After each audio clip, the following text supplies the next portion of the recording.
Hemen, gure herrian, txoko bakoitzak historiak gordetzen ditu. Ahalegintzen gara, denon artean herria egiten. 2024 honetan, elkarrekin ilusioz eta lanean dena posible dela erakutsi dugu.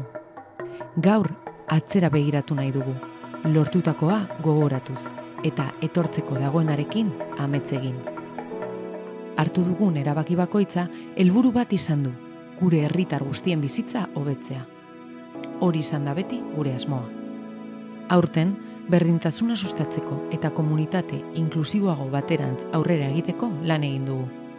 Berdintasunarekiko gure konpromisoak irmoa izaten jarraitzen du. Komunikazio kanal zabala sortu dugu. Herritarrek berehala jakin dezaten udalean zer gertatzen den. Herritar guztiak konektatzea dugu helburu.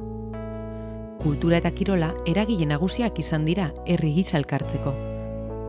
2024 honetan, inoiz baino jarduera eta ekitaldi gehiago antolatu ditugu. Elkarrekin, herri iraunkorrago bat eraikitzen. Azpiegiturak sortzen ari gara, errepideak konpontzen, instalazioak hobetzen eta gure herria eraldatuko duten proiektuei bizia ematen.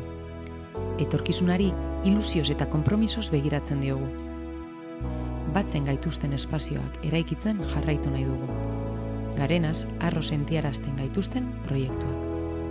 Birmoldaketa ez da obra bat bakarrik, amets kolektibo bat da, belaunaldi leku tradizionala, sinisteko eta lan egiteko ametsa.